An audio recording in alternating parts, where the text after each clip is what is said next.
Baba Shaba Baba Baba Baba Rokoto Baba Shaba.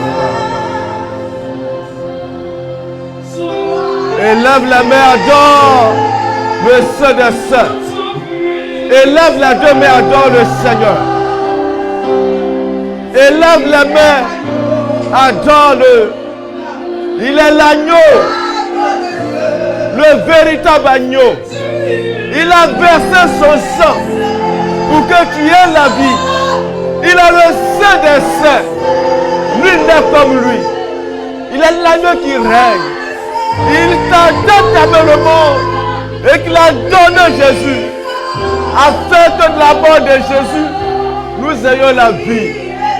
Oh, l'agneau glorifié, l'agneau honoré, l'agneau tout-puissant, l'agneau vainqueur de tous ses ennemis, l'agneau qui nous montre la métamorphose, l'agneau rempli de sagesse, l'agneau rempli d'intelligence, l'agneau incomparable, l'agneau tout-puissant, l'agneau qui nous garde, l'agneau qui nous protège, l'agneau qui veille sur nous, l'agneau qui sécurise chaque aspect de notre vie. En lui nous dominons, en lui nous régnons, en lui nous avons l'autorité sur le monde des ténèbres. La Bible dit que toute langue confessera sa seigneurie, son autorité, son règne, sa domination. Et tout genou fléchira devant l'agneau de Dieu. Rekete baba shabala baba baba baba. Rekete baba shaba baba baba baba baba baba baba. Remake serekiti baba shabra la kata baba baba baba. Adore-le. Il est digne de louange. Il est digne de célébration. Il est digne de magnificence. C'est l'agneau saint de Dieu. L'agneau qui règne à jamais. L'agneau incomparable. L'agneau tout-puissant. Merci Jésus. Merci Abba Père. Merci, ô toi notre Père Céleste, qui a suscité cet agneau pour nous faire du bien. Saint tu l'es. Saint tu l'es. Saint tu l'es. Reçois gloire, honneur et élévation au nom de Jésus.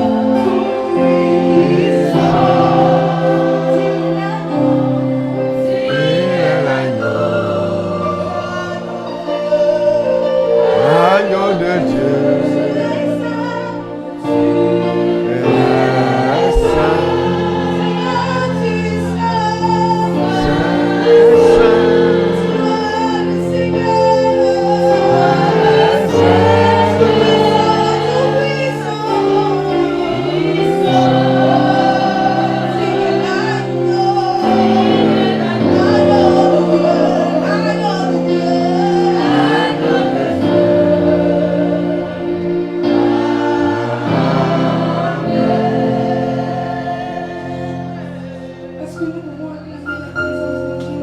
Acclame le roi des rois. Acclame le Seigneur, le Dieu Tout-Puissant. Acclame-le de toute ta force. Tu as la grâce d'être là ce matin. Tu as la grâce de voir, de vivre, d'entendre, de parler. Acclame-le au nom de Jésus. Merci. Rekete baba shabra la kataba.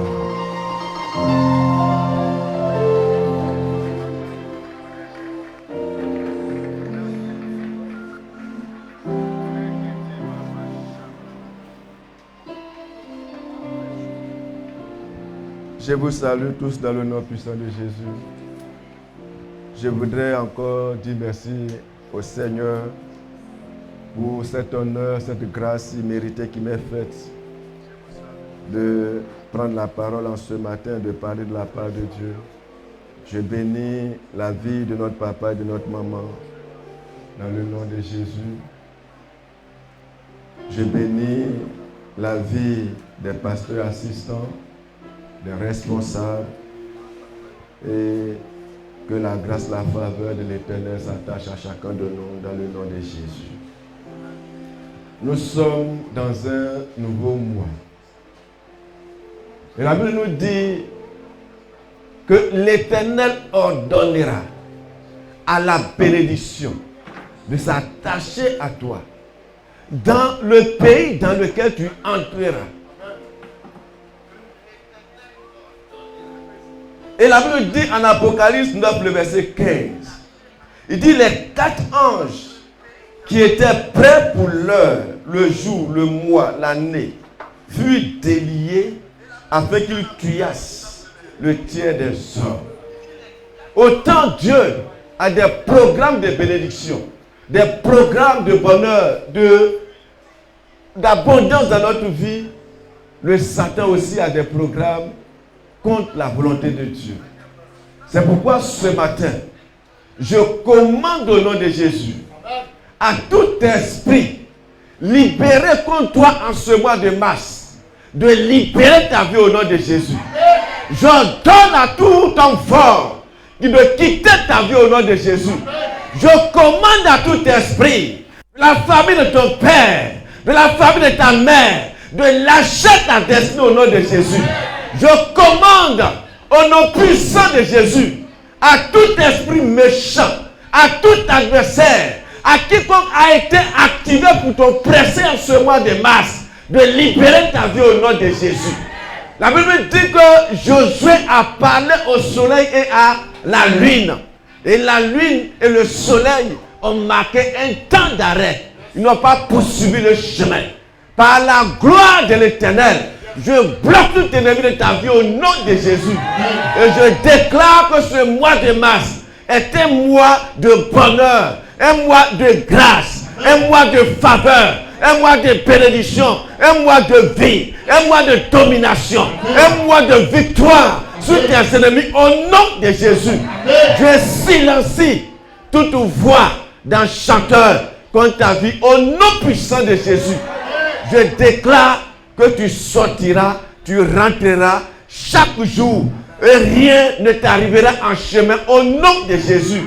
Je me tiens sur tes ennemis pour les écraser, pour les anéantir au nom de Jésus. Parce que tes ennemis sont anéantis, sont détruits.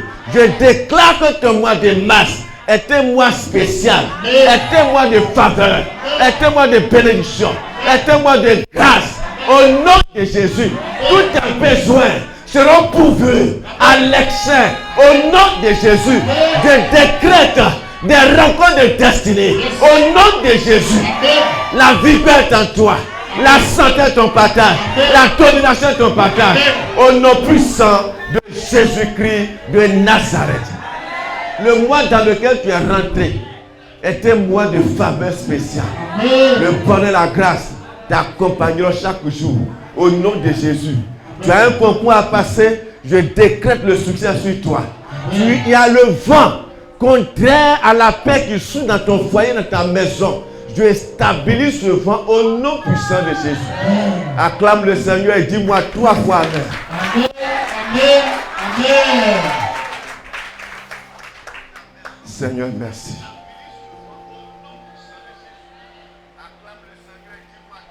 Tu as prié pour voir dans le règne de l'Esprit. Reçois les yeux pour voir au nom de Jésus. Tu as prié pour entendre la voix derrière la parole de Dieu. Pour entendre dans le règne de l'Esprit. Ce matin, je déclare, tes oreilles sont ouvertes au nom puissant de Jésus. Tu as prié pour que l'Éternel délie ta langue. Afin que tu proclames des paroles puissantes. Je déclare que ta langue est déliée au nom de Jésus. Reçois la langue aiguisée au nom puissant de Jésus. Alléluia. Je bénis Dieu encore pour sa bonté, pour sa miséricorde. Nous sommes en train de voir la métamorphose complète en Christ. Et nous sommes à l'étape du processus de la métamorphose de la chenille. La chenille, c'est l'aboutissement lorsque l'œuf du papillon a commencé à changer pour tendre vers le papillon. Donc la métamorphose parle de changement, de transformation. Cette année, si tu suis ces principes, si tu les pratiques, tu seras changé au nom de Jésus. Tu deviendras une personne véritablement nouvelle en Christ au nom puissant de Jésus. Et le dimanche passé plutôt, nous avons parlé du fait que nous devons grandir dans la sagesse divine. Donc pour être métamorphosé, il faut grandir dans la sagesse. Et lorsque nous grandissons dans la sagesse, c'est pour appliquer les principes. Il y a plusieurs sortes de sagesse. Mais la sagesse qui nous intéresse est cette sagesse-là qui vient de Dieu. Et Dieu a déjà établi cela dans un document qu'on appelle la Bible. Donc la parole de Dieu est le recueil de tout ce qu'on peut appeler la sagesse divine. Dans chaque aspect de ta vie, il y a la sagesse de la parole pour sortir des temps de malheur. La sagesse de la parole pour rentrer dans la grâce, pour rentrer dans l'abondance, pour rentrer dans la domination, pour rentrer dans le règne que Christ a manifesté sur la terre. Et lorsque nous sommes métamorphosés, notre but final, c'est de devenir comme Jésus a été sur la terre. Et ce n'est pas impossible. On dit si tu veux être métamorphosé, c'est de prendre la décision maintenant. C'est maintenant que la sagesse doit être appliquée pour devenir une nouvelle personne. Et nous avons dit que la sagesse, c'est la saine application de la connaissance. On t'a montré comment prier. Si tu pratiques cet enseignement, tôt ou tard, tu deviendras une femme ou bien un homme de prière. Alléluia. Nous avons vu aussi que la sagesse de Dieu, c'est l'intelligence de notre voix. La voix que nous empruntons, il y a une sagesse dedans, il y a une intelligence dedans. Et lorsque tu demeures dans cette voie, on va dire que cette personne-là est une personne sage. Parce qu'elle n'agit pas de lui-même, elle suit des principes pour aller de l'avant. Et pour finir, nous avons parlé des avantages. L'un des avantages qui m'a touché, c'est que si je suis sage, c'est pour moi-même. C'est moi qui bénéficie d'abord des fruits de la sagesse qui va habiter en moi. Et l'autre élément, c'est que quand on est sage, on ne va jamais être dans l'aigreur contre le Seigneur. Parce que tu sois malade ou pas, Dieu demeurera toujours Dieu. Que tu aies des difficultés, tu sois dans le bonheur, Dieu ne changera pas, il sera toujours le même Dieu. Donc ce n'est pas sage d'accuser Dieu, d'accuser ton prochain par rapport à une situation que tu vis. Il faut plutôt rechercher la sagesse. Alléluia. Ce matin, nous voulons poursuivre avec les avantages de grandir dans la sagesse. les avantages de grandir dans la sagesse. Nous sommes à l'école du Seigneur. Pour celui qui sait écrire, c'est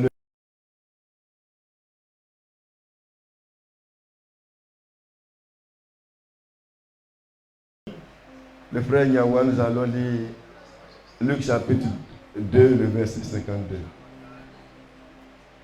Luc chapitre 2, le verset 52. Peut dire la parole du Seigneur. Luc 2, verset 52. Luc 2, verset 52. Et Jésus croissait en sagesse. Jésus croissait en sagesse. En stature. Et en grâce. Et en grâce. Devant Dieu. Devant Dieu. Et devant les hommes. Devant les hommes. Est-ce que quelqu'un peut me dire Amen? Amen.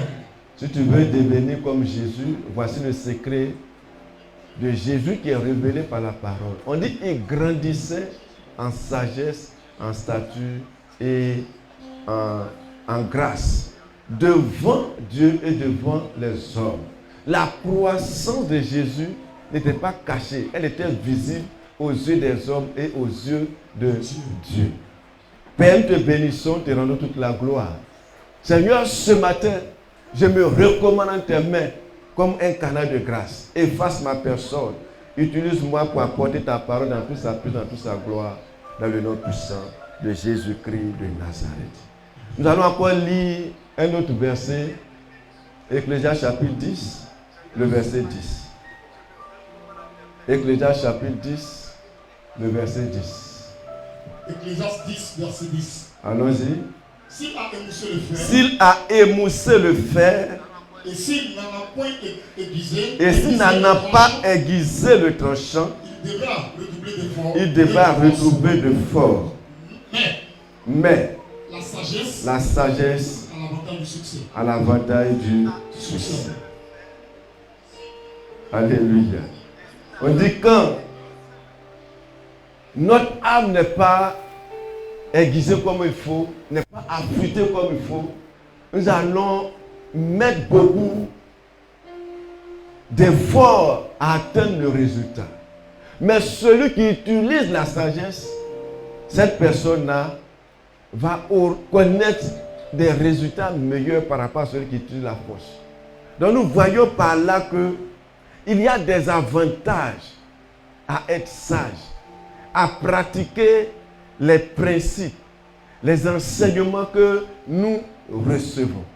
Et dès l'instant que tu ne les pratiques pas, tu seras dans la catégorie des hommes qui vont faire beaucoup d'efforts, beaucoup de sacrifices, mais avec peu de résultats. Alléluia. Donc nous allons voir quels sont les avantages de grandir pour vivre l'expérience de la métamorphose en Christ. Quand nous grandissons dans la sagesse, il y a des avantages.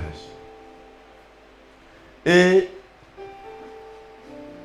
l'un de ces avantages, c'est que la sagesse élève. Quand tu es sage, la sagesse te permet d'aller en haut, d'occuper des positions plus meilleures, des positions adéquates par rapport à ton niveau de croissance dans la sagesse. Yahweh, est-ce qu'on peut lire Proverbe chapitre 4 du verset 5 au verset 9. Proverbe chapitre 4. Proverbe 4, verset 5 au verset 9. Verset 4 au verset 9. 5 au verset 9, allons-y. Acquiert la sagesse. Acquiert la sagesse. Acquiert l'intelligence. Acquiert l'intelligence. N'oublie pas les paroles de ma bouche. N'oublie pas les paroles de ma bouche. Et ne t'en détourne pas. Et ne t'en détourne pas. Verset 6. Verset 6. Ne l'abandonne pas. Ne l'abandonne pas. Et elle te gardera. Elle te gardera. Aime-la. Aime-la. Et elle te protégera. Et elle te protégera. Verset 7. Verset 7. Voici le commencement de la sagesse. Voici le commencement de la sagesse. Acquiert-la. Acquiert-la. Et avec tout ce que tu possèdes. Et avec tout ce que tu possèdes. Acquiert l'intelligence. Acquiert l'intelligence. Verset 8. Verset 8. Exalte-la. Exalte-la. Et elle t'élèvera. Amen. C'est bon. Amen. On dit exact quoi? La sagesse. donne de la valeur à la sagesse. Yes. Et la sagesse va te permettre d'aller en haut. Amen. La sagesse va te permettre de quitter en bas pour monter. Est-ce qu'il y a quelqu'un qui est prêt à exalter la sagesse? Amen. À exalter les principes qu'on lui donne, à prendre cela à cœur, à les mettre en pratique, pour que ce ne soit pas des écrits dans son cahier, mais pour que ces principes-là conditionnent sa manière de voir, sa manière de vivre, sa manière d'agir, de sorte qu'au fil du temps, sans t'en rendre compte, les gens disent que cette personne-là, elle était à telle position, mais aujourd'hui, elle est à une position meilleure. Amen. Exalte-la et elle va t'élever. Yes. Pendant que tu mets du temps à pratiquer les principes, à pratiquer les enseignements que tu reçois, c'est en train de t'amener en haut. Alléluia. Amen. Quand on m'a choisi pour diriger, demande aux enfants. Et en son temps, il y avait un collaborateur de papa qui n'est plus ici. C'est lui qui nous a appris à diriger. Et à la maison, je prenais la petite bouteille d'agua et puis je tenais comme micro. Et puis au salon, j'avais un gros miroir, j'ai mis le miroir en haut et puis j'ai regardé le miroir et puis je parle dans le miroir comme j'étais en train de prêcher. Yes. Les enfants se moquaient. Qu'est-ce que papa est en train de faire? On m'a montré le principe. Donc j'étais en train de m'exercer à la maison. Yes. Souvent même j'ai des difficultés pour prononcer les mots. Parce que je n'avais pas l'habitude de parler comme ça. Okay. Mais à force de faire, à force de m'appliquer, à force de demeurer dedans, Yes. j'ai vu que ma voix ne tremble plus quand je parle. Amen. Parce que quand quelqu'un tremble, on sent ça dans sa voix n'est pas stable. C'est clair. Mais avec le temps, Dieu a fait la grâce. Pourquoi? Parce que je me suis mis à exalter les connaissances que le collaborateur de notre papa nous a données en son temps. Amen. Et aujourd'hui, l'évangile Malcolm a la responsabilité de nous communiquer cette sagesse. Amen. Et je vois qu'à la formation, plusieurs ne viennent pas. Moi, je suis assis parce qu'on ne finit jamais d'apprendre. Yes. Je veux me perfectionner, je veux aller en haut. Alléluia. Amen. Quand tu vas exalter la sagesse, je proclame, je déclare Amen. que tu seras élevé au nom de Jésus. Amen. Élevé veut dire se lever, être haut, être placé en haut, faire grandir. Amen. Donc quand tu exaltes la sagesse, tu ne seras jamais en bas. Tu ne vas pas toujours occuper la même position. Tu vas aller en haut forcément. Alléluia. Amen. On t'a montré un métier. Est-ce que tu t'exerces à pratiquer ce métier-là? Il y a des gens qui quittent leur salon ou bien leur atelier, quand ils arrivent à la maison, c'est fini. Il n'y a plus d'entraînement. C'est comme c'est là-bas seulement qu'il faut s'entraîner. Mon frère, on peut s'entraîner partout. La dernière fois, j'ai écouté un homme de Dieu, je suis tombé par hasard sur lui. Il dit, même quand on mange là, on peut prier. Quand tu es dans la douche pour te laver, tu peux prier. Amen. Quand tu es en train de marcher, tu peux prier. Yes. Quand tu es dans un véhicule où les gens sont à fond dans les bérets du moment, toi tu peux prier. Yes. Moi, Dieu m'a fait la grâce de pouvoir lire dans les véhicules pendant que les gens parlent à côté. Yes. Mon papa m'a instruit. Et puis j'ai commencé à faire. J'ai béni le nom de Dieu pour sa vie au nom de Jésus. Amen. Le frère Yahweh, lisons Deutéronome 6, le verset 25. Deutéronome 6, verset 25. 25. Nous aurons la justice en Nous aurons la justice en partage. Si nous mettons soigneusement en pratique Si nous mettons soigneusement en pratique tous ces commandements devant l'Éternel notre Dieu. Dieu, Car comme il nous l'a ordonné. On dit quoi? Nous mettons soigneusement en pratique.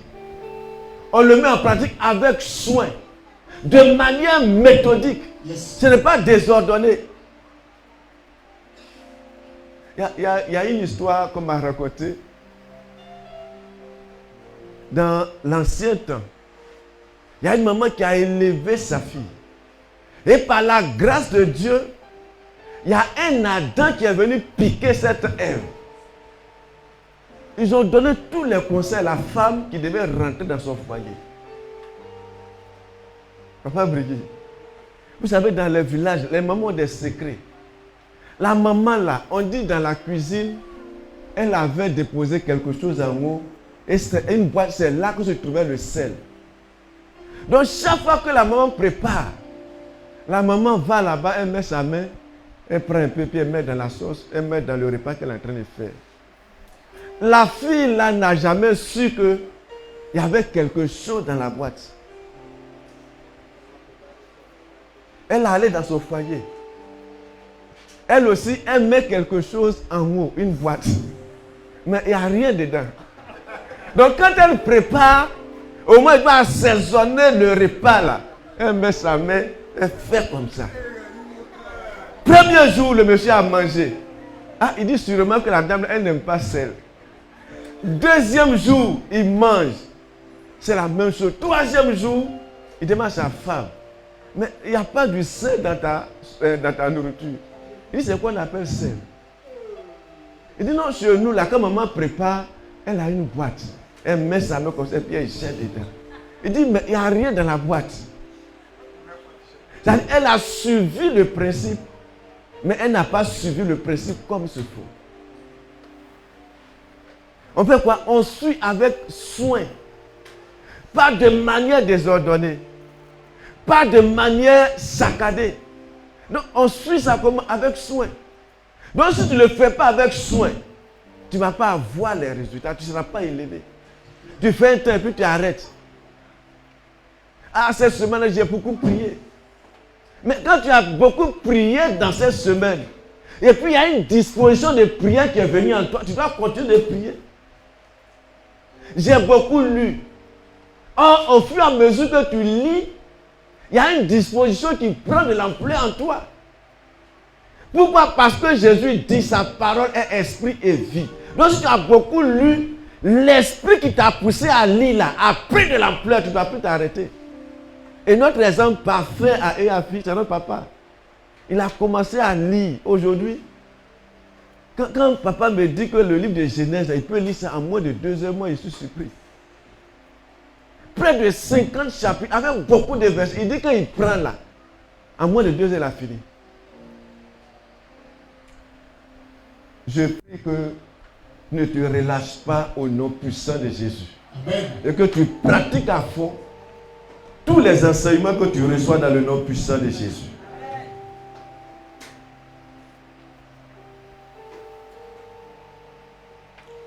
Est-ce que nous pouvons lire également Proverbe 15, le verset 24?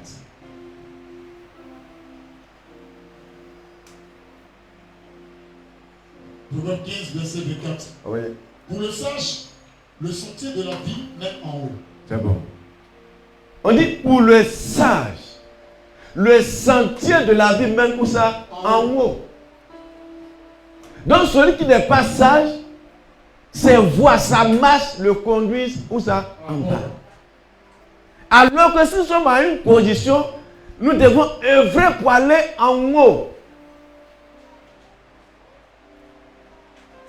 Donc quand tu vas exalter la sagesse, elle va t'amener en haut.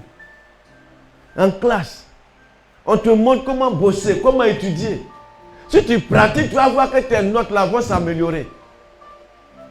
Tu vas voir que quand on dit la devoir, tu n'as plus peur parce que tu es toujours prêt. Il est important d'exalter quoi? La sagesse. Et c'est elle qui nous permet d'aller en haut. Qui nous permet de devenir important. Qui nous permet d'être transformés à la statue parfaite de Jésus.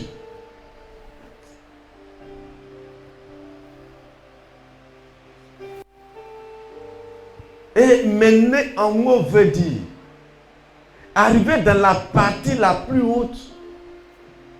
Donc dans la société, il y a une partie où pour arriver là-bas, il faut la sagesse. Si tu n'as pas la sagesse d'une activité, tu ne peux pas prospérer dedans. Il y a des gens qui ont déjà fait leur preuve. Et ils ont enseigné leur expérience. Ils ont enseigné leur vécu. Et c'est quand tu suis ces vécus-là, ces expériences-là, que tu vas atteindre leur niveau. Au moment où tu vas arriver là, ils sont encore devant. Hein. Et ils continuent. Donc c'est à toi de faire quoi? Des efforts.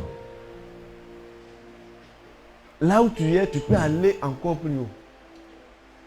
À condition que tu exaltes la sagesse.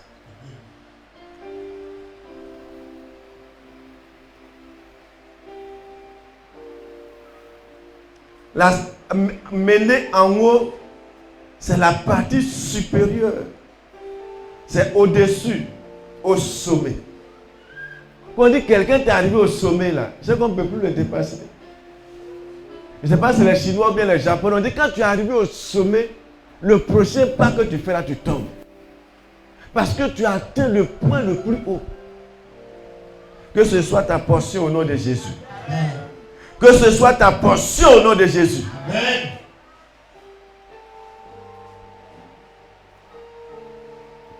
Seigneur, ta grâce. Donc il est important d'être sage, de pratiquer les principes pour aller plus haut.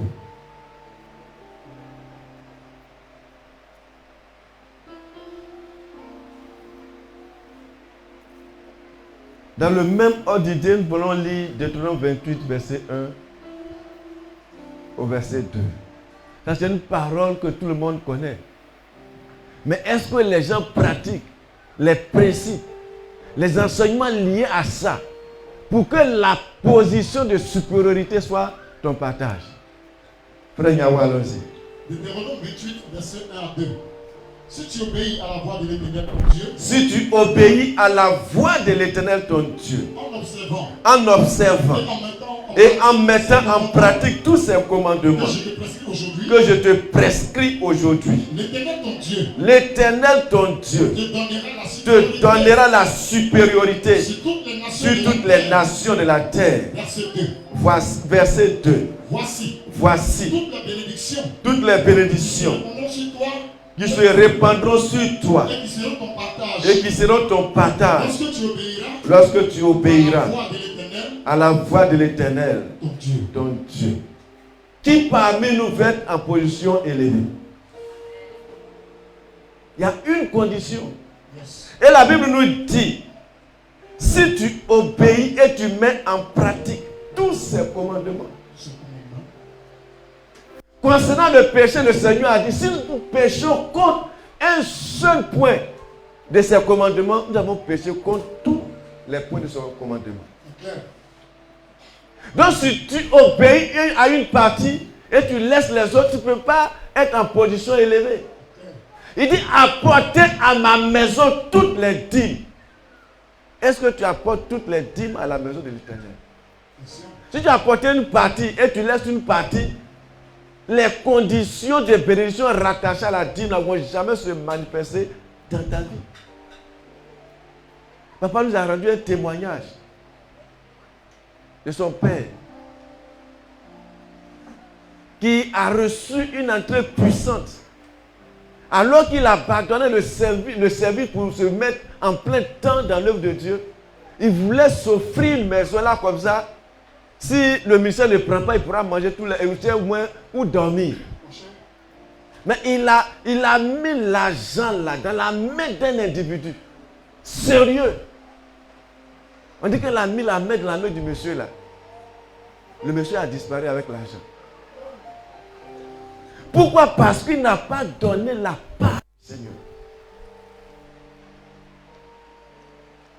Il y a des gens qui viennent à l'église, il ne faut pas offrande. C'est vrai, tu peux ne pas faire offrande. Il y a d'autres, quand ils viennent là, c'est les billets fatigués. Les pièces qu'on a prises peut-être pour toucher le coudron, c'est pour mettre dans le panier. Or, dans l'ancien temps, où on envoyait des objets physiques, on dit que n'apportera pas dans la maison de l'Éternel ton Dieu un animal qui a une malformation. Moi, depuis j'ai vu ça, quand Dieu me fait la grâce de recevoir des biens qui sont propres, je garde ça pour les offrandes. Parce qu'il ne peut pas apporter un mouton qui est mal formé, mais il peut apporter un billet qui est propre. Alléluia. Amen. Donc l'obéissance et la pratique des commandements de Dieu, c'est ça qui va te permettre d'être élevé. Amen. Dieu te donne une direction. Tu es obligé de suivre si tu veux être élevé. Dieu te guide quelque part. Tu dois marcher dans les voies que Dieu te prescrit pour que Dieu t'élève. On était allé à un programme, Seigneur ta grâce. Et l'homme de Dieu prêchait, il a donné un témoignage. L'homme de Dieu dit, quand il a prêché sur la vérité, de ne pas mentir, il y a une dame importante qui avait construit sa villa duplex, qui avait au moins 2 voitures, qui vivait à l'aise. Mais la dame là, comptable dans une structure, elle a piqué l'argent. La majeure partie de ce qu'elle a utilisé pour construire sa maison, pour payer les voitures là, elle a volé. Et tellement elle a été touchée par le message, qu'elle est rentrée à la maison, elle a pleuré jusqu'à... Et puis elle a eu la conviction en elle d'aller avouer ça au directeur général. Si elle m'avait dit qu'on me laisse, on me laisse qu'on ne me met pas en prison, j'ai dit, mais si tu m'as mis en prison, c'est le fruit des actes que j'ai posés. Donc la dame est partie, elle a vu la secrétaire, ah je veux rencontrer le boss. On dit non, le boss n'est pas encore venu. Elle était assise là, elle pleurait. On dit, madame, il y a quoi? Elle dit, vous ne pouvez pas comprendre. Le message l'a tellement touché, elle a étalé sa vie.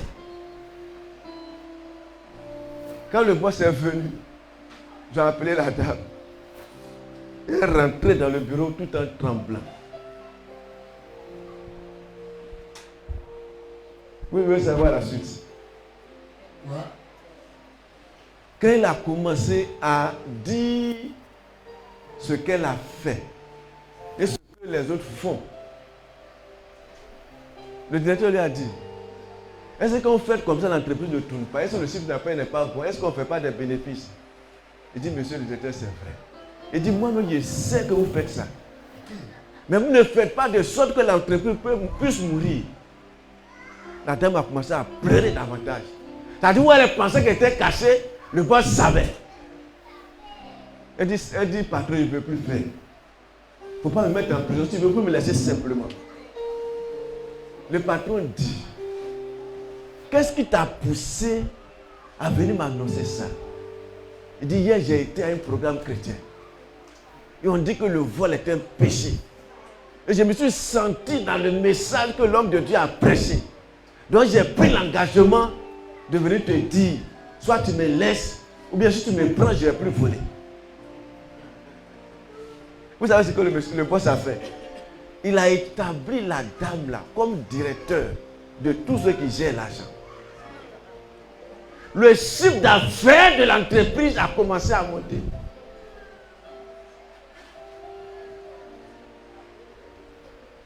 L'enseignement qu'elle a entendu ce jour-là, elle a mis en pratique. Et comment ça l'a élevé davantage. Elle pensait qu'on allait la licencier. Elle pensait qu'on allait la mettre en prison.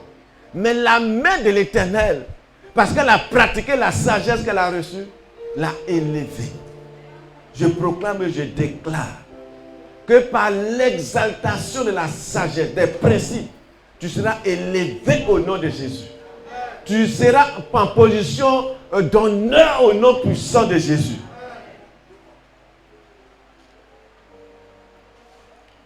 Le point 2,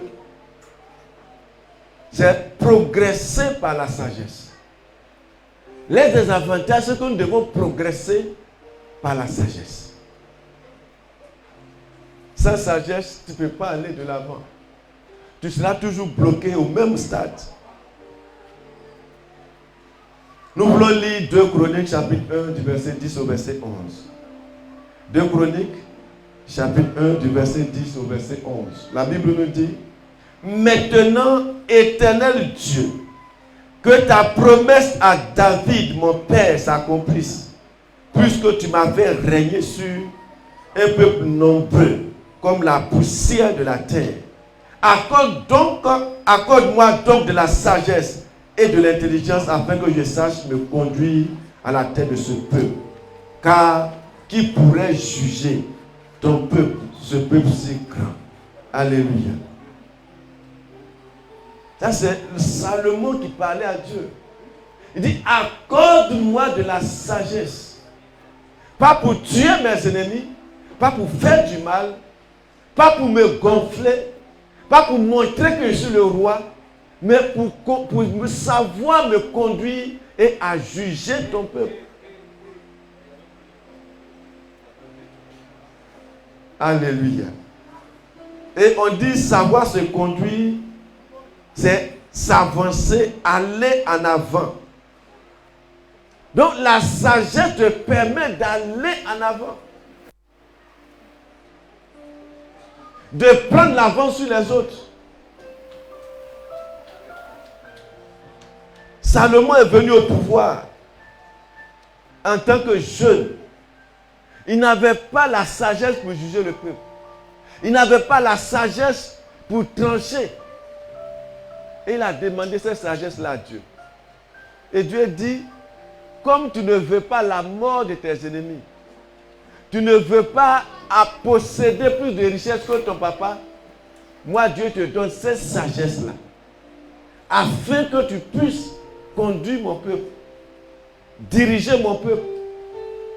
Et c'est Salomon qui rend le témoignage. Donne-moi la sagesse. Bien-aimé, la sagesse est importante.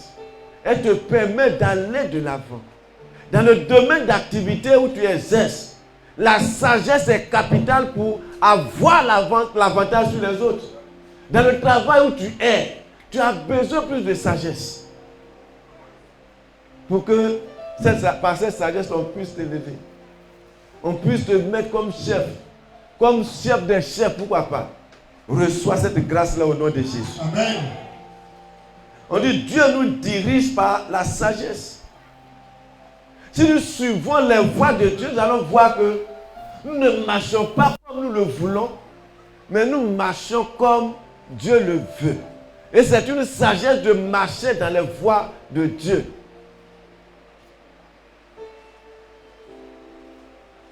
Il y a des gens qui marchent d'eux-mêmes.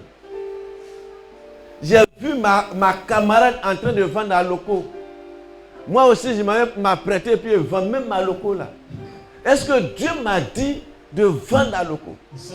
Si je fais de moi-même, la main de Dieu ne m'accompagne pas. La puissance de Dieu n'est pas avec moi. La protection de Dieu n'est pas avec moi. Mais quand Dieu m'inspire, quand Dieu me parle, quand Dieu me guide, quand Dieu m'oriente, ce que je fais, il aura toujours un succès extraordinaire. Amen. J'ai mon grand frère qui est planteur à Oumé. Quand Dieu a fait la grâce et puis on a été consacré, il est venu à la cérémonie.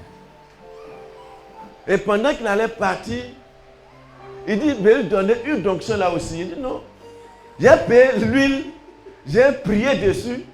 Et puis pour moi que j'ai là, j'ai mettre un peu dedans pour contaminer ça encore.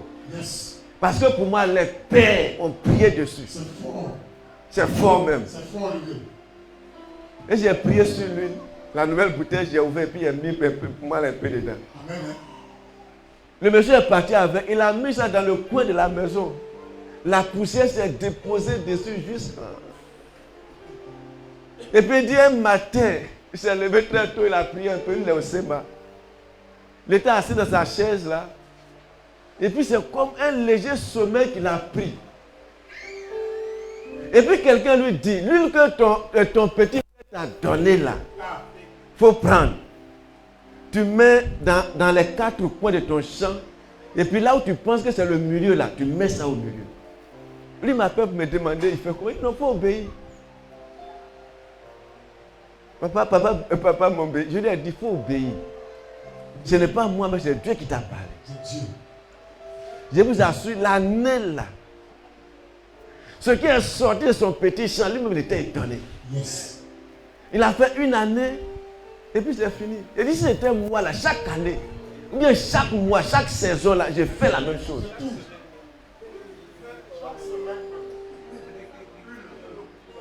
Hein? Je mets dans les 4 coins et puis je mets au centre. Les champs là sont attaqués. Parce que les parents là vont quelque part pour que les champs produisent. Donc si Dieu t'a inspiré là, c'est pour que quelqu'un ne vienne pas détruire ton champ. Amen. Voler spirituellement ta récolte. Amen. Mais je fais comment je continue de faire, non? Continue. Principe que Dieu te montre là, c'est pour que tu pratiques jusqu'à la fin de ta vie. Amen. Il dit les choses cachées sont acquises à l'Éternel. Et les choses qui nous révèlent là, nous devons les pratiquer jusqu'à la fin de nos jours. Amen. Notre papa a commencé de nous enseigner. Est-ce qu'il arrête de nous enseigner?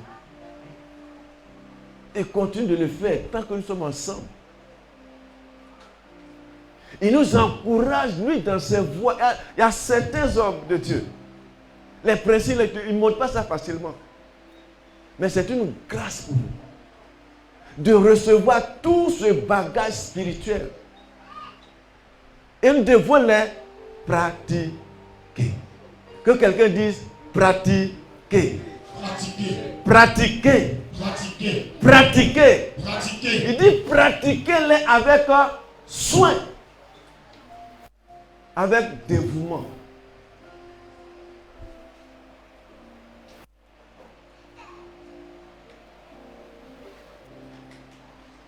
Yahweh disons Proverbe 4, le verset 11.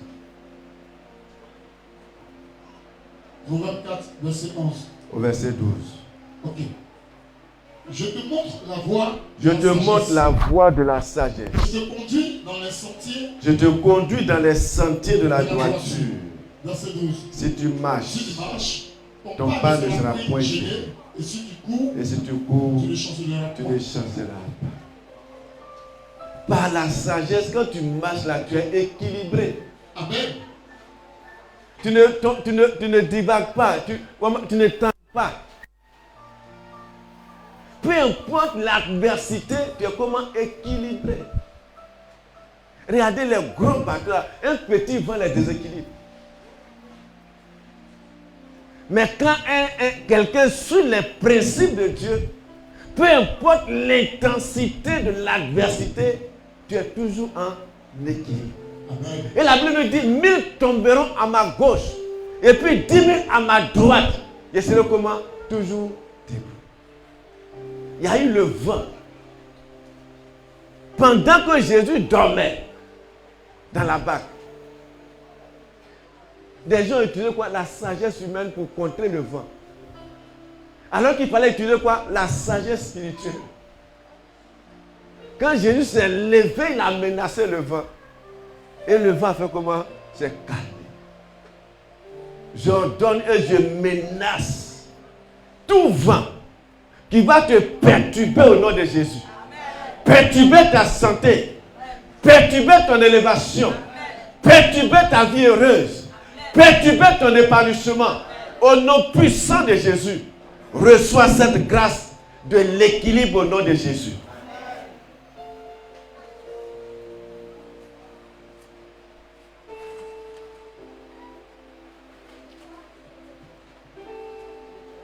Qu'est-ce que nous pouvons dire encore de la sagesse? La sagesse nous amène au loin. Quand tu es sage, tu vas plus loin que l'homme ordinaire. Amen.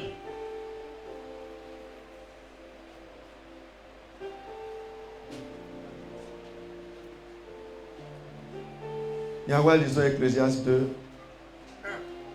Ecclésiaste chapitre 2, le verset 3. Ecclésiaste chapitre 2, le verset 3. Ecclésiaste 2, verset 3. J'ai résolu en mon cœur. J'ai résolu en mon cœur de livrer ma chair au vin. De livrer ma chair au vin. Tandis que mon cœur me conduirait avec sagesse. Me conduirait avec sagesse. Et de m'attacher à la folie. Jusqu'à ce que je visse ce qu'il est bon. Ce qu'il est bon pour les fils de l'homme de faire. Sous le ciel pendant le nombre de jours de leur vie. sous les cieux pendant le nombre des jours de leur vie. Il dit, j'ai résolu en mon cœur de livrer ma chair au vin, tandis que mon cœur me conduirait avec sagesse. Conduire, c'est mener. Amener au loin. Donc, quiconque s'appuie sur la sagesse divine ira toujours au loin. Tu ne seras pas limité. Il y aura toujours un point plus loin que tu vas là où tu vas arriver. Sur le chemin d'Emmaüs, 2 disciples de Jésus étaient en train de parler de ce qui était arrivé à Jésus. On dit un prophète puissant en parole et en œuvre. Et le Seigneur vient dans leur présence, il marche avec eux, ils ne savent pas que c'est le Seigneur. Et ils sont arrivés où ils partaient. Et la Bible nous dit, Jésus semblait aller plus loin. Donc celui qui marche dans la sagesse, il n'arrive pas tôt parce que sa destination est comment? Au loin. Tes affaires ont commencé à prendre de l'ampleur. Il y a une autre dimension d'ampleur qui est plus grande. Amen. Tes enfants ont des meilleures notes. Tant qu'ils n'ont pas 20 sur 20, pour te dire qu'il y a de bonnes notes encore à prendre. Amen. Tu as prié, tu as été exaucé. Il y a des gens qui ont prié plus que toi et ils ont eu plus d'exaucement que toi. Tu ne dois pas te contenter de la position là où tu es. Tu dois pratiquer la sagesse pour qu'elle t'amène au loin. Amen.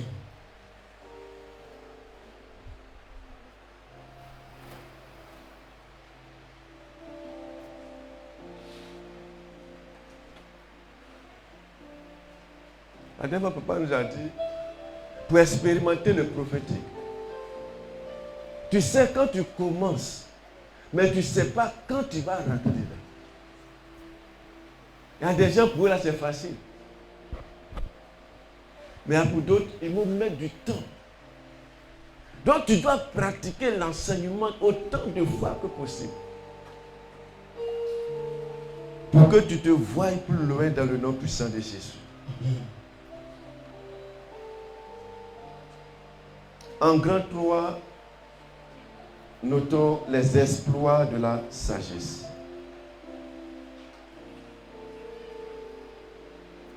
Les exploits. Quand on parle d'exploits, c'est que c'est des événements, bien des résultats qui, normalement, un homme ne peut pas faire ou bien un homme ne peut pas atteindre. Est-ce que, humainement, toi, tu peux vaincre un sorcier?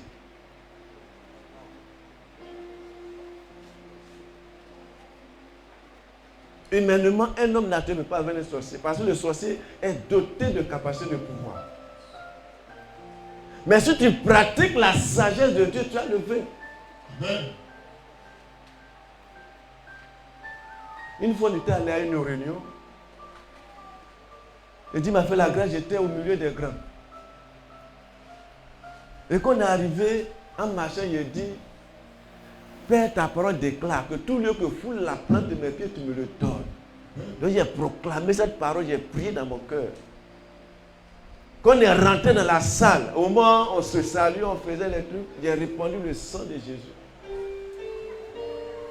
Papa, oui. Quelqu'un qui a pris café noir, sans lait, c'est pour être éveillé, non? Mais quand j'ai répandu le sang, ça n'a pas duré, monsieur assis à côté de moi, il a commencé à dormir. J'ai vu que son spirituel n'est pas comme pour moi. Il ne peut pas tenir face au sang de Jésus.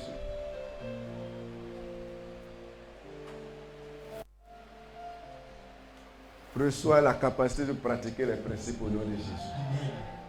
Donc il y a des exploits sans la sagesse, tu ne peux pas les expérimenter. Tu peux faire comme les hommes ordinaires. Mais sans la sagesse, tu ne peux pas devenir un homme extraordinaire. La Bible nous dit que Paul, par la main de Paul, Dieu a fait des miracles et des prodiges extraordinaires. C'est-à-dire au-delà de l'ordinaire, c'était des exploits. Seigneur, ouvre notre entendement que nous recevons ta sagesse au nom de Jésus. Amen. Une sagesse plus grande au nom de Jésus. Amen. Une sagesse qui croit. Une sagesse qui n'est pas stagnante. Au nom puissant de Jésus. Amen. Afin que, Père, nous expérimentons des exploits extraordinaires au nom de Jésus de Nazareth. Amen. Disons 1 Roi 10, le verset 23. 1 Roi 10, verset 23. Oui. Le roi Salomon fut plus grand que tous Le roi Salomon fut plus grand que tous les rois de la terre, que tous les rois de la terre par les richesses richesses et par la sagesse. et par la sagesse.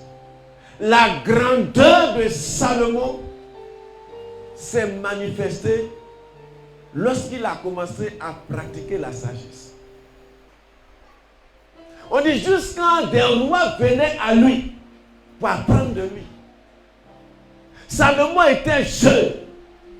Mais ce qui a fait de Salomon un grand roi, c'était la pratique de la sagesse. Et sa première expérience, la Bible nous dit que deux femmes qui vivaient ensemble ont eu chacune un enfant. Et pendant la nuit, une femme se couche sur son enfant meurt. Elle dit quoi?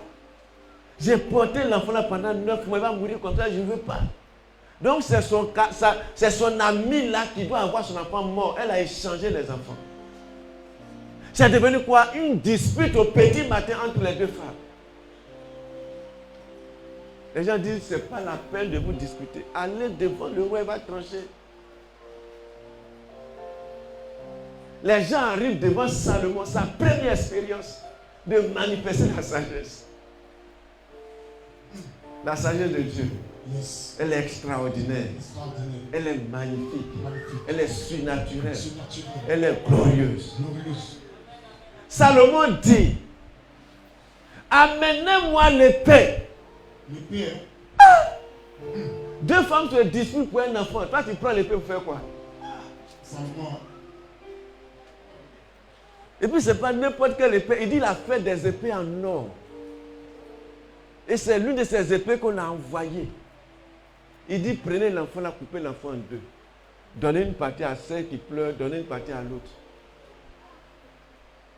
C'est bizarre, non? Très bizarre. Mais par la sagesse, Salomon savait ce qu'il était en train de faire. Yes. Et la femme qui avait son enfant était mort, était en joie parce qu'en divisant l'enfant en deux, on fait quoi? On tue l'enfant. Donc les deux femmes seront comment? Sans enfant.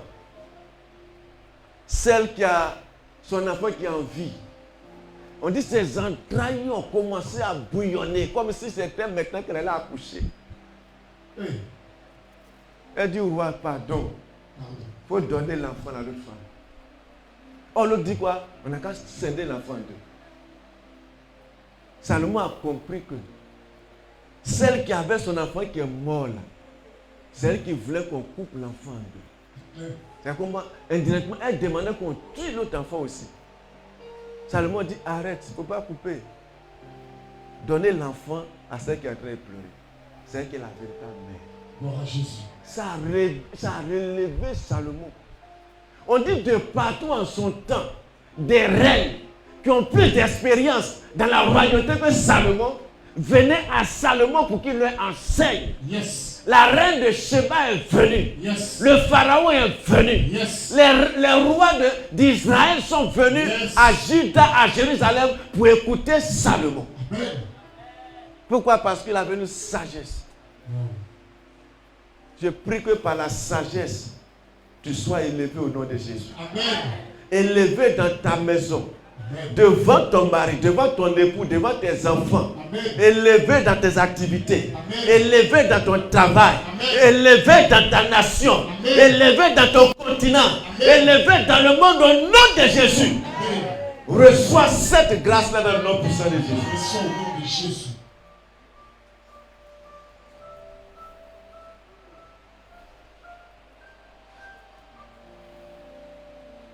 Être plus grand, c'est devenir grand.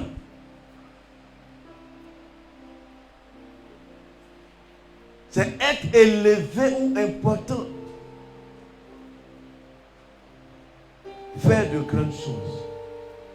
Donc, par la sagesse, tu vas occuper des positions que humainement, naturellement, tu ne peux pas occuper. Amen. Regardez, comment on appelle. Au Nigeria, la plupart des présidents, quand ils sont élus, ils se mettent devant des hommes de Dieu. Or, nous voyons que les présidents, là, ce sont des personnes qui sont avancées en âge. Mais ils se mettent devant les serviteurs qui sont plus jeunes, en genoux. Et puis il fait quoi? Il lui impose la main et puis il prie pour lui. Je me souviens de ce témoignage où papa dit, il suivait un boss. Et chaque fois qu'il veut prier pour le boss, il dit, mets-toi à genoux. Et le gars se met à genoux. Et puis il fait exprès, quand il impose la main, il appuie un peu. Il ressent ça au niveau des genoux. Pourquoi? Parce que lui, il est plein de la sagesse de Dieu. Je prie que par la sagesse, tu rencontres des grands au nom de Jésus. Amen. Et que les grands honneurs te bénissent au nom puissant de Jésus. Amen.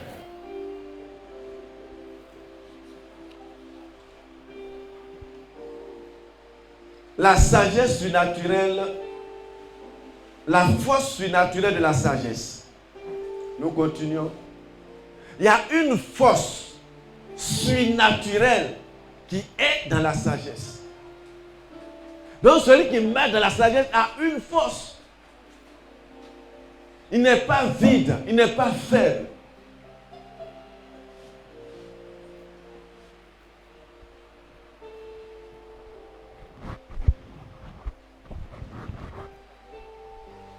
Donc pour accomplir les choses extraordinaires, tu as besoin de cette force-là. Et celui qui marche dans la sagesse, il y a une force qui devient son partage. Amen. Elle s'incarne en toi. Yes. Et c'est à partir de cette force-là que tu peux accomplir des exploits. Amen.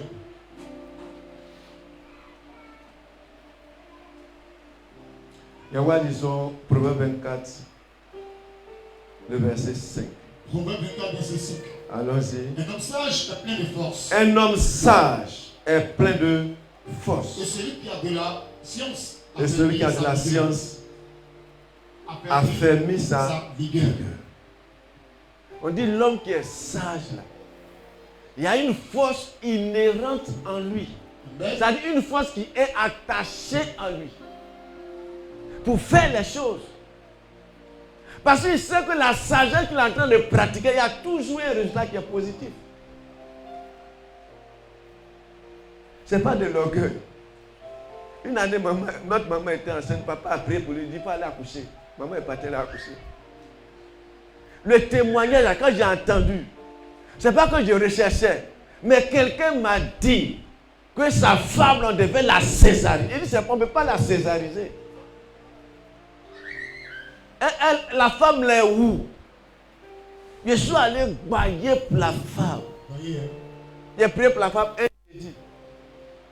Samedi à 23h, on dit la femme a accouché normalement. Amen. Maman, Dieu te bénisse au nom de Jésus. Dieu t'élève au nom puissant de Jésus. Amen. Dieu t'accorde une santé ferme au nom de Jésus. Amen. Par la puissance du Saint-Esprit, toute disposition des maladies en toi, je les consume au nom de Jésus. Tu vivras pendant longtemps dans le nom de Jésus. La dame l'a accouché par voie basse. J'ai entendu le Père rendre le témoignage. Yes. Et ça suscitait l'envie d'expérimenter. Et l'expérience est devenue réelle dans ma vie. Amen. Toutefois, qu'on me parle de ça, je ne crains pas, je cours pour partir. Yes.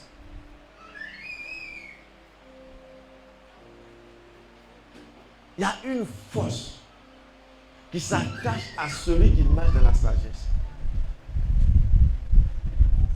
Il y a une puissance qui est le partage de celui qui marche dans la sagesse. Notre Dieu, on dit la main de Dieu est puissante. Amen. Pourquoi? Parce que Dieu incarne la plénitude de la sagesse. Yes. Il a la force d'accomplir ce qu'il dit. Amen. Il a la capacité de réaliser ce qu'il a prononcé. Amen. Il a dit à Israël, pendant 400 ans, tu vas vivre en Égypte. Mais 400e année, moi je vais vous faire sortir. Yes. Ils ne sont pas sortis à la 400e année. Pourquoi? Parce qu'ils n'ont pas crié au Seigneur. C'est quand ils ont commencé à crier que Dieu est venu les faire sortir. Ce n'est pas qu'ils étaient faibles, mais les gens n'ont pas réclamé cette grâce. La sagesse est une source de force pour celui qui la pratique. Frère Yawa, lisons le Proverbe 21, verset 22. Proverbe 21, verset 22. Le sage monte dans la ville des héros. Le sage monte dans la ville des héros. Et il abat la force qui lui donnait de l'assurance. Et il abat la force qui lui donnait de l'assurance. Est-ce que quelqu'un comprend quelque chose? On dit le sage, il monte dans la ville des héros. C'est des gens qui ont gagné toutes les batailles. C'est des gens qui dominent, ils sont des héros dans leur domaine. Mais quand le sage vient là, il abat leur force. Quand la crise a commencé, la première des choses que les gens ont détruit en Côte d'Ivoire, c'était les armes de l'armée. C'était leur force. Et quand ils ont détruit les armes, saccagé les avions, qui a pu se lever encore? Donc par la sagesse, tu détruis la force des ennemis et puis tu domines sur eux. Qui sait que le sorcier est fort? Il est fort. Mais parce que Dieu te donne la sagesse, tu détruis sa force et puis tu le fais. Mets ta main sur ton cœur. Tu dis, Seigneur, rends-moi plus sage. Seigneur, rends-moi plus sage. Seigneur, rends-moi plus sage. Seigneur, établis ta sagesse en moi. Seigneur, établis ta sagesse en moi. Ta sagesse exaltée. Ta sagesse surnaturelle. Dans le nom de Jésus. Dans le nom de Jésus. Reçois cela maintenant au nom puissant de Jésus. Amen.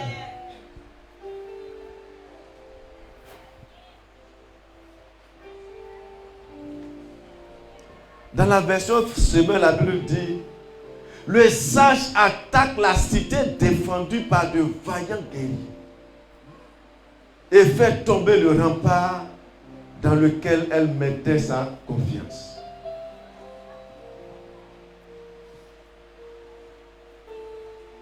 On dit le sage attaque la cité gardée par des vaillants guerriers.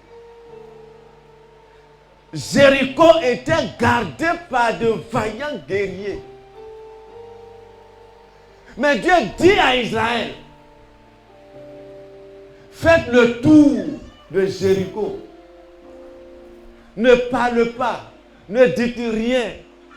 Allez simplement, n'utilisez pas les armes. Premier jour, ils ont fait le tour. Les gens s'attendaient à ce qu'ils se positionnent pour les attaquer. Ils n'ont pas attaqué. Les vaillants hommes de Jéricho ont dit, mais ça c'est quelle armée ça? C'est quelle manière de combat ça? Et ils suivaient quoi? La sagesse, la direction divine. Ils ont fait ça premier jour, deuxième jour, troisième jour, quatrième jour, cinquième jour.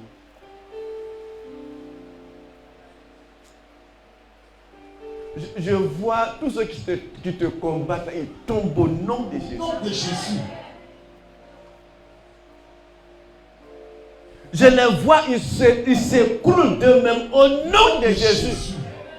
Et ils ne pourront plus jamais se lever contre toi au nom de Jésus. Amen. Peut-être c'est une autre génération, mais ceux qui sont là actuellement, là, que je vois là, ils s'écroulent au nom de Jésus. Le 7e jour, où les gens semblent être fatigués, être épuisés, Dieu leur dit, faites 7 fois le tour. Et au 7e tour là, ne tirez pas de flèches. Ne prenez pas les lance-pierres de David. Acclamez seulement. Soufflez dans les trompettes. Et quand ils ont commencé à faire, les miracles, ils ont fait quoi? Ils sont écroulés.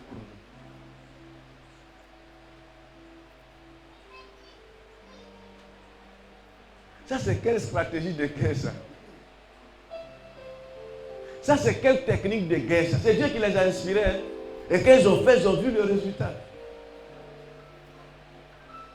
Donc, ils ont détruit une ville qui était réputée gardée par des vaillants héros, par des gens d'expérience, comme Goliath. Mais parce qu'ils ont suivi la sagesse divine, ils ont vaincu ces puissants hommes-là. Que par la sagesse, tu reçois une force surnaturelle et divine pour vaincre tout ennemi au nom de Jésus. Amen. Pour renverser les puissances au nom de Jésus. Amen. L'autre point que je vais aborder, c'est que la sagesse garantit le succès. Si tu veux réussir, je te recommande de pratiquer la sagesse de Dieu. Voici un monsieur qui s'appelle Isaac. Là où il vivait, il y avait la famine, il y avait la sécheresse. Isaac a pratiquement fini de manger sa récolte passée. Il dit, mais si je sème ici, c'est pour mettre dans le sol sans qu'il y ait de récolte abondante. Il veut fuir pour aller en Égypte. Ah, Dieu lui a dit, ne retournez pas en Égypte. Le Seigneur lui dit, reste dans cette terre-ci, dans ce pays-ci, et sème du vin.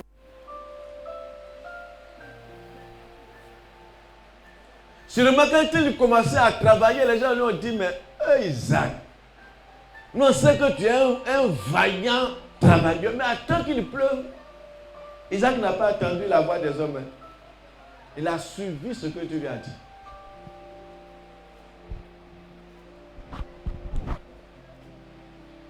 Et lorsqu'il a suivi, la Bible nous dit que cette année-là, il a récolté au centuple. C'est-à-dire la graine, chaque graine qu'il a mis dans le sol, chaque graine a produit 100 autres graines pour Isaac.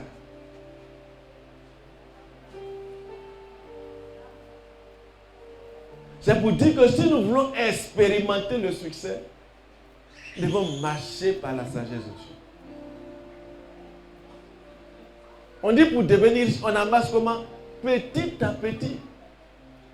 Celui qui économise gros là, il sera aigri un jour. On fait comment? Petit à petit. C'est une sagesse de Dieu. Pendant 7 ans, en Égypte, il y avait l'abondance. Joseph, inspiré par Dieu, a commencé à économiser 25% des récoltes. Et en 7 années, il a amassé à l'excès. Pour que dans les 7 ans de famine qui vont venir, ils puissent vivre, vendre même de la nourriture aux autres nations. Nous voyons, lisons Ecclésiaste 2, le verset 21. Ecclésiaste 2, verset 21. Car tel homme a travaillé avec sagesse. Car tel homme a travaillé avec sagesse Et science. et avec succès. Et avec succès. Et il laisse le produit de son travail. Et il laisse le produit de son travail. À un homme qui ne s'en est point occupé. À un homme qui n'en est point occupé. C'est encore là une vanité et un grand mal. Alléluia. Le succès, c'est ce qui arrive de conforme au but qu'on s'est proposé ou s'est fixé. Dans une affaire, dans une entreprise. Ce qui arrive de conforme au but qu'on se propose dans une affaire, dans une entreprise, dans un travail. Ce qui arrive de conforme au but que tu t'es fixé concernant une affaire, une entreprise. Alléluia. Donc si tu veux expérimenter le succès, tu as besoin de marcher par la sagesse. Amen. La sagesse a l'avantage du succès. La sagesse te rend riche et prospère. quand je suis sage, ça va me conduire à devenir riche et prospère.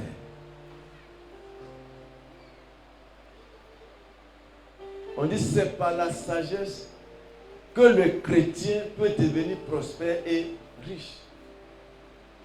C'est pourquoi nous voulons lire Ézéchiel 28, verset 4. Ézéchiel 28, le verset 4. Ézéchiel 28, le verset 4. Je lis la parole. Par ta sagesse. Par ta sagesse. Et par ton intelligence. Et par ton intelligence. Tu t'es acquis des richesses. Tu t'es acquis des richesses. Tu as amassé de l'or. Tu as amassé de l'or. Et l'argent. Et de l'argent dans tes trésors. On dit acquérir veut dire obtenir une propriété. Donc celui qui est sage, qui pratique les principes, va devenir tôt ou tard riche. Amen. Tôt ou tard. Si tu ne te relâches pas, si tu pratiques les mêmes principes, ou bien même si tu recherches d'autres principes pour compléter à ce que tu pratiques, la sagesse, la richesse s'attachera à toi au nom puissant de Jésus. Amen. La version semaine nous dit, par ta sagesse et ton intelligence, tu t'es constitué une immense fortune et tu as amassé de l'or et de l'argent dans tes trésors. Donc quand l'abondance vient, la sagesse voudrait que tu mettes aussi de côté.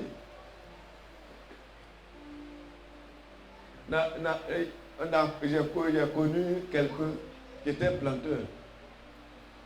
Et le monsieur là vivait dans le strict minimum. Il n'extravaguait pas dans les dépenses. Et le gars est tombé malade. Et sa maladie était tellement violente et plus terrible que le gars ne pouvait plus parler. Ce qu'il faisait, il pleurait. Il avait près de 5 millions sur lui. Donc le monsieur s'imagine, il a fait des sacrifices. Il n'a pas bamboulé. Et puis voilà que la maladie veut le prendre à l'improviste, brusque. Les 5 millions là qu'il va bouffer. Je vous assure, quand Dieu a fait grâce, le monsieur a été rétabli. Il a changé sa manière de vivre. Acclame le Seigneur pour l'arrivée de notre papa.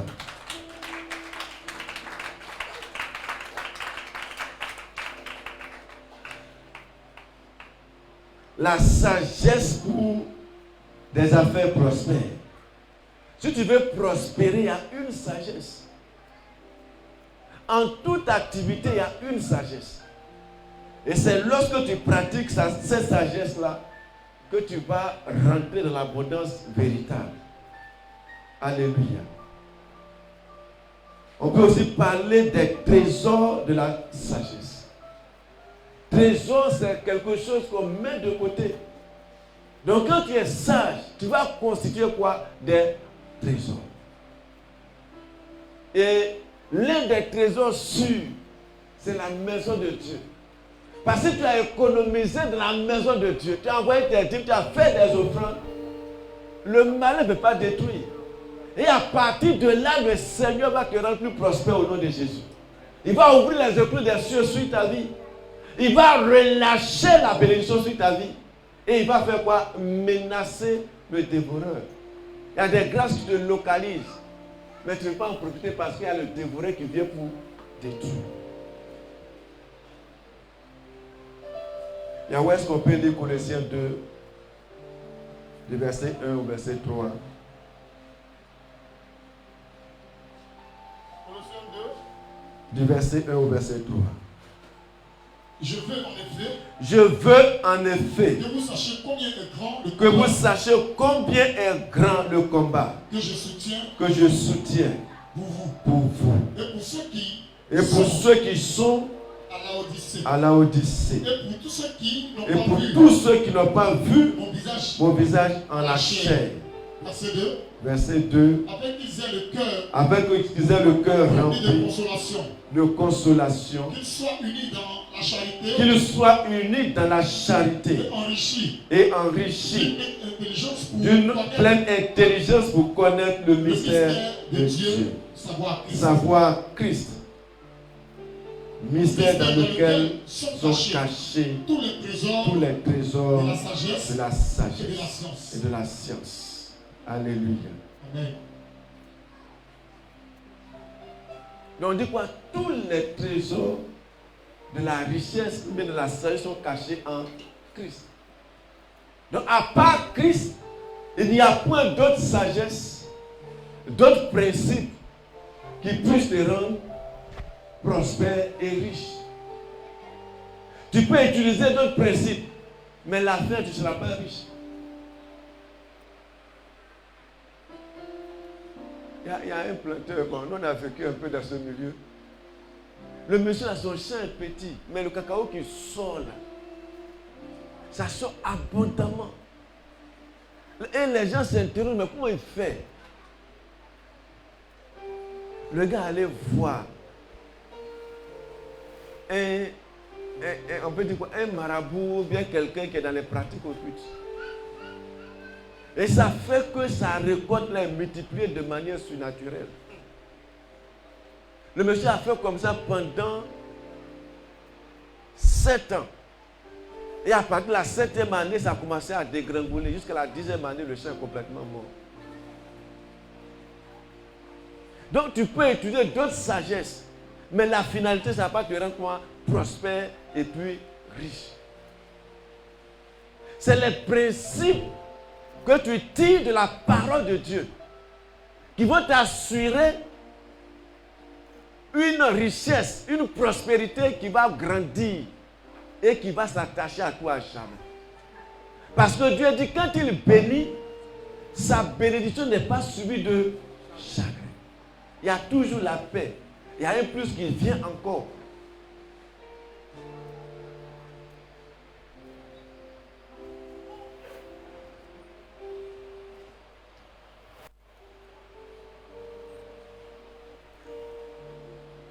Et où est-ce qu'on peut lire Proverbe 3, le verset 13 au verset 16. Seigneur, ta grâce. Proverbe 3, verset 13 à 16. Oui. Heureux l'homme qui a trouvé la sagesse. Heureux l'homme qui a trouvé la sagesse. Et l'homme qui possède l'intelligence. Et l'homme qui possède l'intelligence. Verset 14. Verset 14. Car le gain qu'elle procure est préférable à celui de l'argent. Et le profit qu'on en tire vaut mieux que l'or. Verset 15. Verset 15. Elle est plus précieuse que les perles. Elle a plus de valeur que les objets de prix. Dans sa droite est une longue vie. Dans sa gauche, la richesse et la gloire. Alléluia. Amen. Regardez, comme on appelle, les avantages exceptionnels de la sagesse. Yes. On dit elle a plus de la valeur que l'or et l'argent. La sagesse te permet de vivre pendant longtemps. La dernière fois, il a rendu le témoignage de quelqu'un à qui on a dit, parce que sa dent lui fait mal, de prendre un peu de l'acide pour mettre sur ta tête, puis la douleur va se calmer. La personne est morte. Si c'était une personne sage, elle allait partir voir plutôt un dentiste. Et c'est sur les conseils de ce dentiste-là qu'il allait traiter son mal et puis ça allait finir. Mais elle a suivi quelqu'un qui n'a aucune notion dans le traitement de la dent. Alléluia. La sagesse, il faut l'exalter.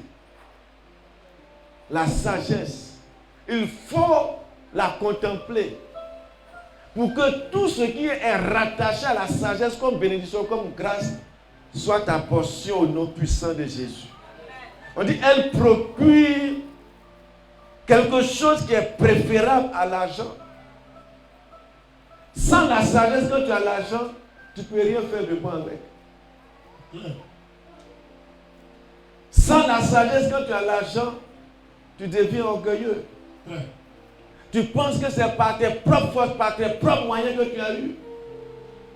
C'est pourquoi Dieu dit, prenez garde de ne jamais oublier que la force que vous avez reçue pour acquérir les biens, cette force-là est venue de moi, Dieu. La sagesse est plus précieuse que les perles. Et nous voyons un peu la valeur des perles. Des perles qui coûtent cher.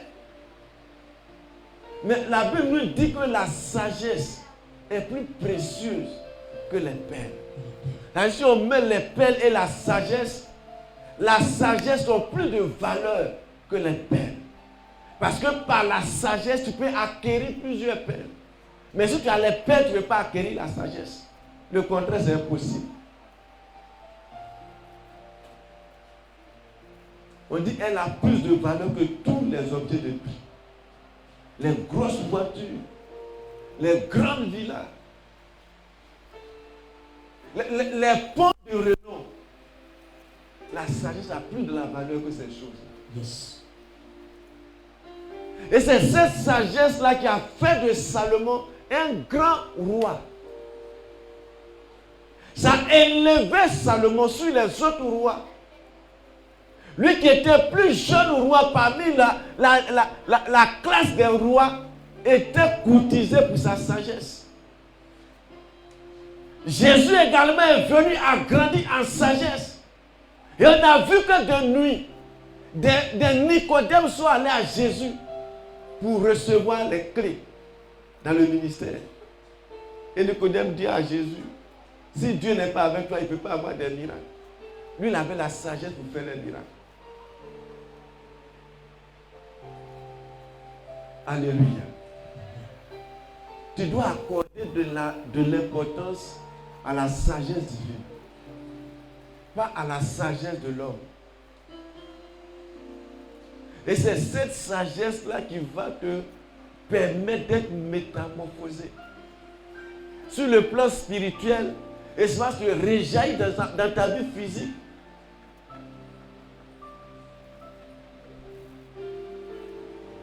Tu ne seras plus balancé à tout vent de doctrine. Pourquoi? Parce que tu vas pratiquer cette sagesse. Et Deutéronome 28, le verset 1 nous dit, si nous pratiquons ces commandements, si nous les mettons en pratique, cela va pousser Dieu à nous mettre au-dessus, à nous positionner, Amen, à nous mettre en haut. Amen. Donc il revient à chaque personne de comprendre que la position de gloire que tu veux occuper, cela ne sera pas possible tant que tu ne pratiques pas la sagesse de Dieu.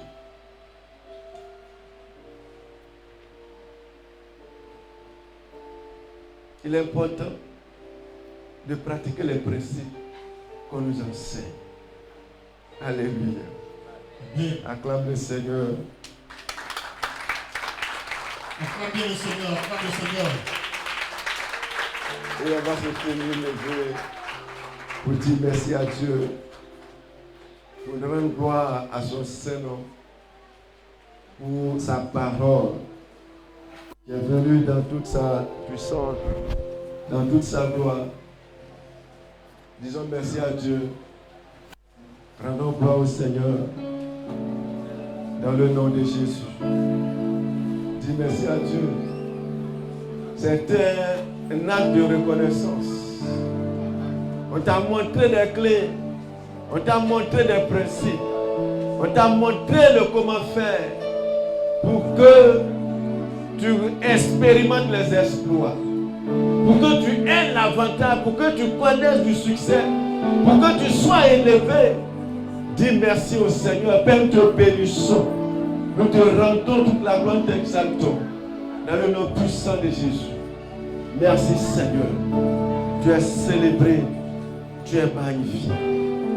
Tu vas demander à Dieu de détruire en toi toutes les dispositions de ta chair.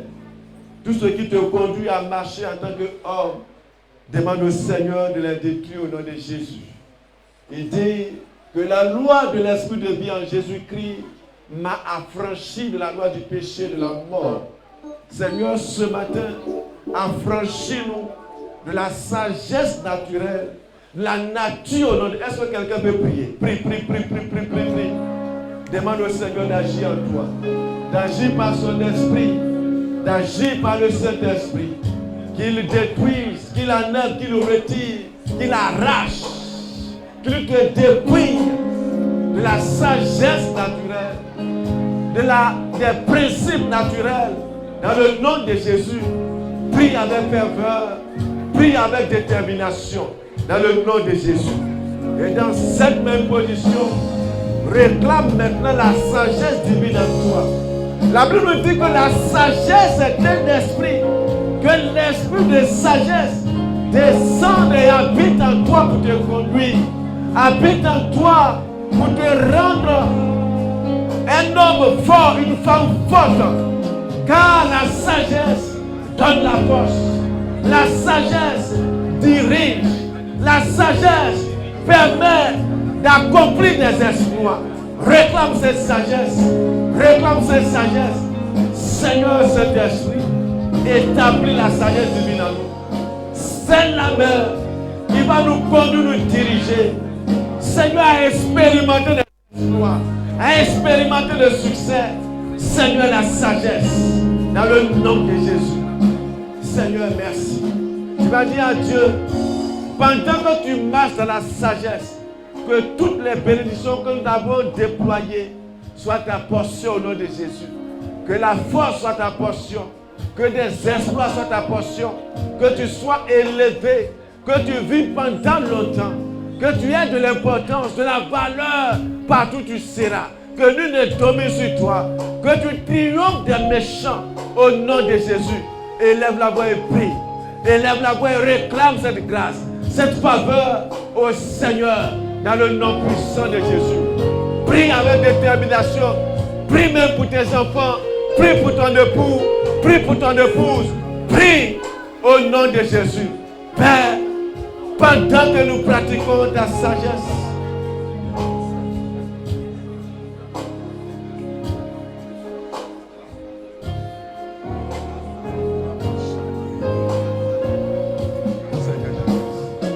Seigneur, déploie toute la bénédiction, rattachée à la sagesse dans nos vies. Seigneur, permet que nous expérimentions des exploits. Permet que le succès nous accompagne. Que l'abondance, Seigneur, soit notre portion. Au nom de Jésus. Prie. Réclame les bénédictions. Réclame les grâces. Rattachées à la sagesse dans le nom puissant de Jésus. Fais-le maintenant avec détermination. Au nom de Jésus-Christ de Nazareth. Charabababababa. Au nom puissant de Jésus. Merci Seigneur. Dans le nom de Jésus. Est-ce que quelqu'un peut mettre sa main sur sa tête? Seigneur,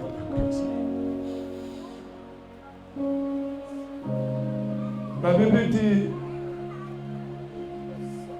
que Josué a reçu l'imposition de la main de son père spirituel qui était Moïse. Et Josué a été rempli de sagesse pour poursuivre l'œuvre de Dieu que Dieu avait confiée à Moïse.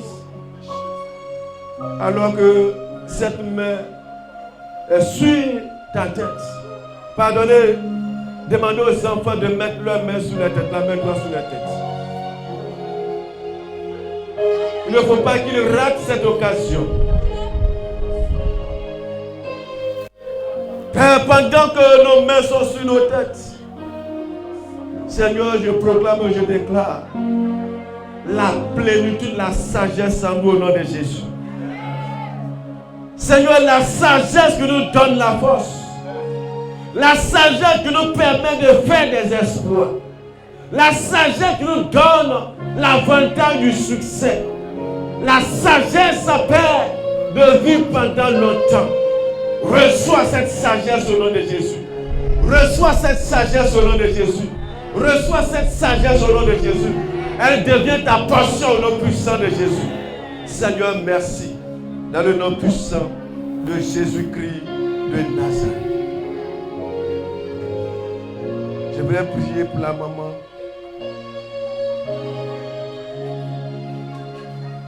Maman, bonjour.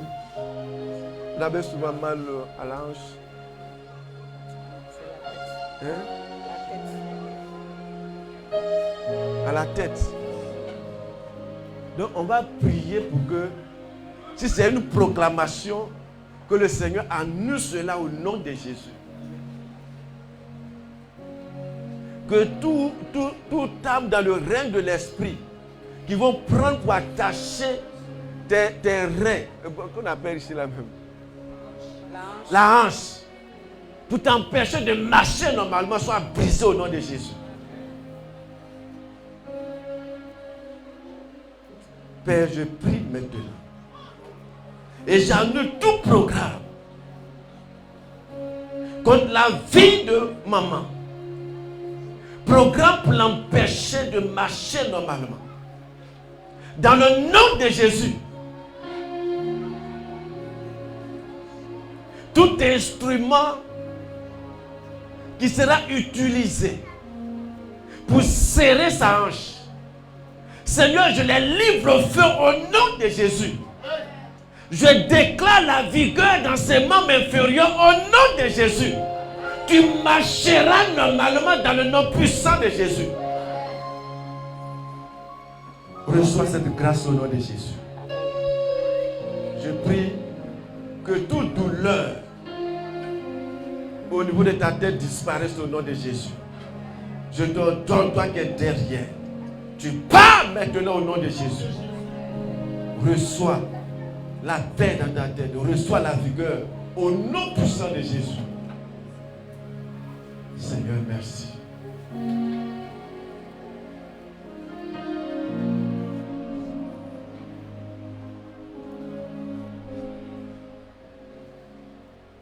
Le pianiste, c'est un homme de Dieu.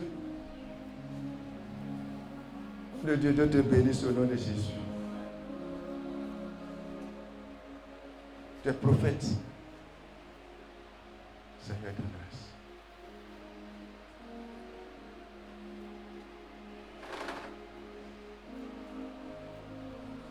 Je prie dans le nom de Jésus qu'il y ait des connexions à partir de maintenant qui vont booster ton ministère, qui vont te révéler, qui vont donner les moyens de servir Dieu dans la quiétude, dans la paix, dans le repos, de produire de grands résultats au nom de Jésus. Tel David a rencontré Jonathan et ça a changé l'histoire, la vie de David.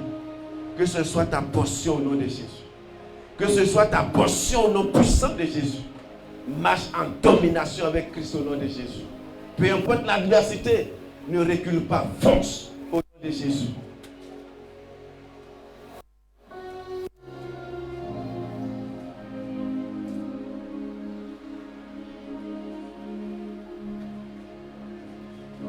Seigneur, ta grâce. Maman qui est assise en rose, vous êtes mariée?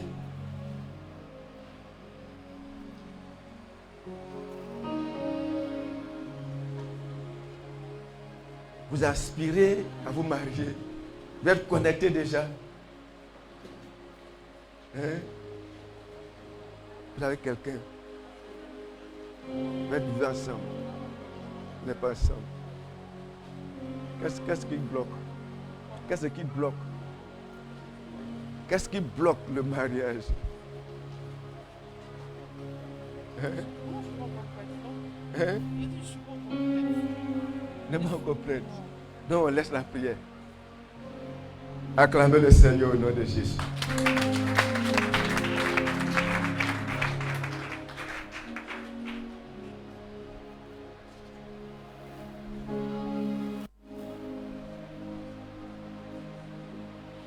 Lève la main. Père, je bénis ton nom. Tu as dit, tu envoies ta parole et tu guéris. Père, nous prions que par cette parole, sur la sagesse, sur l'enseignement, la doctrine de la sagesse, que tout ce qui est maladie spirituelle, tout ce qui est incompréhension, tombe dans la vie de quelqu'un au nom puissant de Jésus. Père, je prie que tu ouvres l'entendement de chaque personne pour percevoir l'importance d'acquérir la sagesse et de l'exalter au nom de Jésus. Seigneur, pendant que les bien-aimés exaltent la sagesse, je prie et je prophétise qu'ils soient élevés au nom de Jésus, qu'ils montent au nom de Jésus, qu'ils vivent pendant longtemps au nom de Jésus, qu'ils expérimentent, Seigneur, l'abondance au nom de Jésus, le succès au nom de Jésus, des exploits extraordinaires au nom puissant de Jésus-Christ de Nazareth. Acclame le Seigneur au nom de Jésus.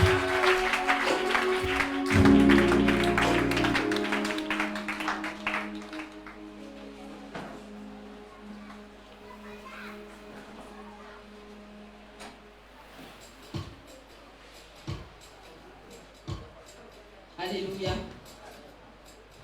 Donne une puissante acclamation au Seigneur. Tiens-toi debout, acclame le Seigneur, tout ton cœur et tout ton âme. Donne ton acclamation la plus forte. L'acclamation la plus